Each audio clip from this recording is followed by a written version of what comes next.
Kirudi kwa issue Diamond, issue ya wasanii unaambia ya kuzungumza ya kuongea mara kwa mara mfano Diamond ni bongo flavor. Mimi nasemaga hivi. Diamond ni bongo flavor. Kagusa bongo flavor kwa asilimia kubwa sana. Hakuna sehemu ambayo utamation usimtaje Diamond. Yaani ukitaja watu wenye kazi kubwa utamtaja. Collab kubwa utamtaja. Tuzo, shows, everything, numbers utamtaja. So ile ndio bongo flavor tunaizungumzia. So maana yake anachozungumza kitu ni kitu ambacho ka experience. Na nini nishazungumza hata kwenye kipindi. Msanii huwezi kuwa wewe ukipata kitu tamko.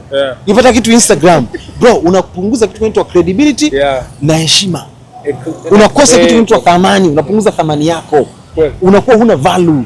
Hata media huwezi kuwa attraction kwenye media. So wewe unaandikaga Instagram. Ukifanya kitu chui. Ndio maana nakupa mfano mmoja Victor. Kwa hizi wiki 3 wiki 4 mwezi, Diamond katukana watu wangapi? Interview ngapi zinafanya za mponda mshikani? Unaona kaongea popote? Hapa. Matured. Lakini brother, ingekuwa ni msanii mwingine kapondwa hivyo. Msanii mwingine anajitahidi ni Alikiba. Kiukweli tuongee unafiki. Naye pia anajitahidi. Alikiba uwaga ni ngumu sana kuropoka. Hata mtukane vipi Alikiba hizi kujibu brother. Lakini wasanii wengine watakuwa wajifunze kwa majanti brother. Yaani uwezekani wewe umekosoa na mtu, yaani tayari ushaandika tamko. Unapunguza kitu kinaitwa attraction my brother. Kweli. Watu wanakuita kwa sababu ya nini? Yaani unakuwa huna content. Yaani watu hawana time na wewe kwa sababu gani? Everything you talk, unaongea tu hata usipoitwa kwenye media, ukikutana na mtu unaongea hata kwenye simu yako na jirekodi, inapunguza kitu kina credibility na thamani. Pia kwenye media unashindwa kuwa na mvuto wa content. So amezungumza kitu cha msingi kwa sababu ni mtu ambaye kayaishi yale maisha. Utambishia nini? Diamond unambishia nini? Kwa sababu yeye katoka from the scratch. Ni bilionea sasa hivi. Unambishia nini? Kwa sababu kapita pale kajifunza kaona utapita njia hii na sisi tunaona mafanikio yake. Utabisha brother. So kitu ambacho amezungumza Diamond ni kikubwa sana, ndio maana nimesema wale wanafunzi wamebahatika sana. Vuta picha wasanii ambao wanafanya muziki sasa hivi wangehudhuria pale. Lakini wasanii kwa sababu ya kuvimba, kujisikia Zuchu kalipo hela mimi nikafanya nini pale. Brother, hii faida yako. Nimeona pia yuko kwenye show wapi kule Morocco pia. Yes. Ni show namna gani sasa? Hii ni show ambayo inaonyesha culture inaitwa mazanini? Yes.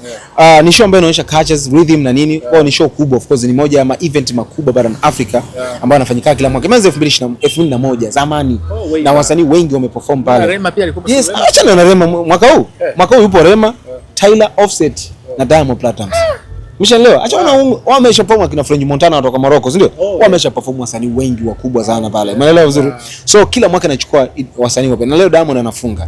Angalia heshima leo. Yes, anafunga yeye. So linaisha leo tarehe 27. Limeanza tarehe 19, tarehe 20, 21, 22 linafanyika siku 9 mpaka siku 10. Na lina unaambiwa kwa hizo siku zote linaingiza watu karibia bilioni 2. Wanaotazama. Watu milioni 2 mpaka milioni 3. Wanaenda kushuhudia. Yaani watu ambao wanatazama na wanafuatilia. Mshalo, so ni tamasha ambalo linafuatiliwa na ni kama lele inaitwa Wireless. No, sio Wireless. Summer Jam. No, sio Summer Jam. La ile inafanyika Brazil, aliperform juzi Shakira. Inaitwa nini ile? Fanyika Brazil sana. So ni kama lile. Angalia unaenda kushuhudia na watu wangapi. Mshalo. So leo walikuwa na perform wasanii wengi wakubwa. Tyler kaanza kaperform, msanii mkubwa kutoka Afrika, akafuata Rema kaperform, akafuata Offset aliperform jana, leo na perform Diamond anafunga. So ni heshima kubwa sana my brother. Na tunajua soko la Amerika la Waarabu ni gumu sana. Ngumu sana wasanii wetu kutoboa kule kwa sababu gani? Lugha. Even tamaduni. Yaani wale wana mahadhi ya Kiarabu. Nyimbo zetu tuna kacha za Kibantu. Ndio maana msanii kutoka Nigeria ni rahisi kufanya show Tanzania, South Africa, Gabon kwa sababu ya Ubantu. Then Warabuni ile ni kacha ya Kiarabu. Yaani mpaka wakuelewe kaka. Kwanza ni watu ambao hawa appreciate Kiingereza. Wenyewe wanaamini lugha ya Kiarabu na Kifaransa. Kwa sababu wengi wanaongea Kifaransa. So mpaka utoboe pale unaitwa pale. Maana yake ni mtu ambaye una ushawishi, una influence. So inakupa picha Diamond ana influence kubwa na ushawishi. Angalau wasanii ambao nimekutajia wameperform. Wao ni wachache tu. Okay, sawa. Umeelewa? Mando, sasa kwa kumalizia, najua upende kuzungumzia vitu deep vya kwa watu. Nataka nizungumzie katika engo ya muziki pia. Harmonize nimeona kuna baadhi pia wachambuzi wamezungumza hiki kitu na baadhi ya watu wengine. Harmonize inasemekana pia, sitaki kuzungumza kwamba ameachana na Kajala. Nataka uzungumze impact ya msanii kuweka mapenzi kama sehemu ya kupush muziki wake. Kwa sababu watu wanaitem kama vile pia. Unadhani ina nini hasa mahusiano na mapenzi? Mimi nilivyoonaga Harmonize huko kwenye mahusiano na Kajala, mimi niliangalia kibiashara. Mbele kwa na impact kubwa sana. Unajua mapenzi hakuna mtu ambaye ana mahusiano brother. Wala tusitake kumuonyesha Harmonize yani ndo anakosea. Anafeli. Hapana, na Harmonize kuwa na Kajala ndio kitu source ya Harmonize kuwa content. Harmonize anazungumziwa kwa sababu kuona ile ni Kajala na influence kubwa brother. Harmonize na influence kubwa. Vuta picha hizi brand mbili zimekutana. Kuongelea mtani na kwaje. So maana yake ni issue ambayo ina impact kwa biashara zao. Kajala anazungumziwa kupitia Harmonize, Harmonize anazungumziwa kupitia Kajala. Ni watu wenye influence kubwa. Ina faida kubwa sana kwa kwenye mahusiano. Umeelewa? So nilivyoona wamekuwa pamoja, mimi niangalia in terms of business way. Unajua tukubali tukatae. Hapa huko miaka miwili tatu Harmonize hajafanya vizuri sana kimuziki. Lakini Harmonize ukitaja wasanii ambao wamezungumziwa zaidi, huwezi kuondoa jina la Harmonize. Hii acha narudiana hivi vipi? No, mimi sitaki kuamini. Unajua mahusiano wao kwa sababu ya mastaa. Wewe uko kwenye mahusiano Victor. Hata mimi niko kwenye mahusiano. Sometimes nazingua na mwanamke wangu, tunablokiana. Wiki mbili. Ni kitu cha kawaida kwenye mahusiano. Hata mimi mwenyewe nikireflect mahusiano yangu. Watu wazinguana tu na block mwanamke wako anafanya nini? Hata wewe najua inatokea. Kwa sababu hao ni maarufu. So ni kitu wanachokifanya ni vitu vya kawaida kwenye mahusiano. Watablokiana nao, watasameheana. Ndio mahusiano yalivyo brother. Simwataki mwamba sana. Wanamwataki vibaya. Yaani katika kitu ambacho mimi kiukweli huwa naumia sana. Watu wengi wanaomwataki Harmonize wanachukulia personal. Kumhate, kumchukia mshikaji. Bro, amekosa gani Harmonize? Kakosea nini? Wewe kaukosea nini yani unamchukia? So moja ya kitu ambacho watu, kwani wasanii wangapi wako kwenye mahusiano na wanazinguana? Kwa Diamond zikapita kwenye zile. Diamond mara ngapi kazingana na mahusiano yake? Watu wangapi walikuwa wanamtukana Diamond? Issue, vuta picha issue ya Diamond Fantana na Zuchu. Unakumbuka ile? Sasa ingetokea kwa Harmonize. Brother, yani anapenda sana asilimia kubwa watu wanaomzungumzia Harmonize ku-hate, chuki. Sio ukweli. Umeshaelewa? Sio kiukweli, mimi ndio kitu ambacho mimi nakichukia sana. Tukitaka kumzungumzia Harmonize, kwa tunaongelea kwenye upande wa chuki, tunamchukia. Ana mazuri yake pia. Mengi sana brother. Harmonize ni miongoni mwa wasanii ambao wana ushawishi mkubwa kwenye generation. Huwezi kuondoa. Harmonize ni, mimi nasemaga Harmonize kwa generation, kuondoa labda akina Alikiba akina Harmonize. Hakuna msanii amkamata Harmonize kwenye uandishi. Ukitoa Alikiba na Diamond. Wewe ambaye umekuja kwa ni msanii mkali sana my brother. So mimi vitu ambavyo naonaga vinatokea issue ya Kajala nini, watu wanaenda tu personal my brother. Yaani mahusiano kama yako tu. Bali wao ni maarufu. Ni vitu vya kawaida kwenye. Tafuta mtu yote. Kwa Diamond nimesikia mara ngapi anagombana na Zuchu, Sweet TV imevunjwa. Mara ngapi? Waya tuzungumziaje kwa engo ile. Alikiba si ndio imeharibika. Si ndio? Rayvanny alikuwa anazungumza na Faima. Nandi sui na nani na Binasi juzi, si ndio? Why Harmonize tukienda kwa Harmonize tunaenda deep zaidi kwenye chuki. Why?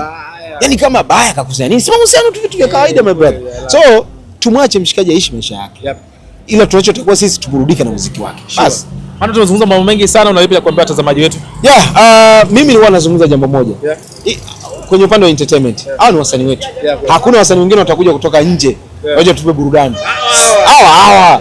Tuendelee kwa support na tuendelee kwa challenge ukweli. Kama mtu kazingua mwambie bwana hapo umezingua. Napenda sana mashabiki sasa wana mwamko. Wana mwamko hata sisi tunavyochambua unaona kabisa mashabiki kuna kitu message anaweza kutumia shabiki. Brother, yani unaitumia kwenye kipindi. Niamini mimi nishatumiaga comment za mashabiki kwenye kipindi mara nyingi. Unachambua kabisa yani. Mtu anakutumia comment amechambua muziki. Sio utapita wapi? Humo tu. Maana yake ni kwamba mashabiki kwa sasa hivi wanajua vitu. Huwezi kumdanganya shabiki brother. Yaani utaongea wewe unajikuta wewe ndio uko kwenye mic brother. Kuna watu wanajua. Mimi nabahatika kwa sababu ya uchambuzi. Watu wengi wananitumiaga sana maoni yao. Umeelewa vizuri? Wanatumia sana maoni yao. Na issue moja nigusie kidogo. Leo issue mikataba ile ya French Montana alisema hajafaidika na lebo yake iliyopo kuepo. Na niunganishie Drake, unajua kwa nini alitoa album 3? Alitoa album 3 kwa sababu ya kumaliza mkataba kwenye lebo. So issue ya lebo pia Diamond aligusia juzi kwamba wapati faida, wanapata hasara sana mambo ya record label. Mimi nilisoma mkataba mmoja. Record label za nje zinafanya. Record label za nje kwa mfano kama umesaini, nyingi zinachukua 80% mpaka 70. Msanii anachukua 30. Mshaelewa vizuri? Huku ni 60-40. Msanii anachukua lebo anachukua ile asilimia yake 70 inaweka mfukoni. 30 mnagawana na lebo. Yaani wanairudisha tena kwenye muziki wako, kuwekeza kwako. Ile yako wanaitia mfukoni. Wanafanya mambo mengine. Then ile 30 wanakuambia baba, kwenye 30 tunakupa wewe asilimia 15, 10, 20 tunawekeza tena kwenye muziki wako. Mshaelewa? Angalia unapokuwa. Lakini huku record label Diamond anakuambia yeye alivyokuwa anafanya. Msanii akichukua asilimia 40 anaitia mfukoni. Yes, anapewa asilimia 60. Asilimia 60 anairudisha tena kwa msanii. Then hapo kuna watu wa digital wa msanii watakuwa kulipwa. Kuna watu sima kameramani, kuna bodyguard si watu gani. So anasema alipokuwa anasema hapati faida. Kuna muda tulikuwa na bisha, lakini ukija kuchakatoa kwa kweli ni ngumu sana record label kupata faida. Na ndio maana hatukuzwi wasanii kwa sababu gani? Hakuna wawekezaji. Muziki sasa hivi ni gharama sana Victor. Video moja milioni 20, milioni 30. Msanii michango atatoa wapi? Unaweza kupata milioni 30 ya kwanza au milioni 20. Utatoa goma 10 unatoa hiyo hela, unaingizaje hela? So maana yake inahitaji record label ambazo zinawekeza kwa ajili ya kusupport wasanii. Ndio maana sasa hivi hatuoni wasanii wapya kwa sababu muziki ni gharama, unahitaji hela, unahitaji uwekezaji. Then wawekezaji wanakataa kwa sababu wasanii wanageuka. Yaani Diamond anakuambia yeye wakati anawekeza mkataba miaka 10, anawaza baada ya miaka 7 8 nianze kupata faida. Hiyo miaka unaanza kupata faida, huyo msanii anawaza anatokaje hapa? So maana yake ni vitu ambavyo unapata hasara. Diamond anavyosema, unaweka milioni 500 kwa miaka 5 unafaidika milioni 200, ni milioni 300 yote hasara. Ushaelewa? So hiyo kauli naona watu wamezungumzia sana, Diamond anaongea uongo kuhusiana na kupata faida. Bado ukaenda kusoma mikataba ya nje, ni ukweli alichozungumza Salamu SK na Diamond. Salamu anakuambia yeye hahusiki na mambo ya lebo, sababu ni hasara, anaona kama tunafanya NGO tu. Umeshaelewa? So ni kitu ambacho mimi naendelea kuzama deep, kuendelea kujifunza kuhusiana na hicho mikataba ya wasanii kwenye record label kiukweli.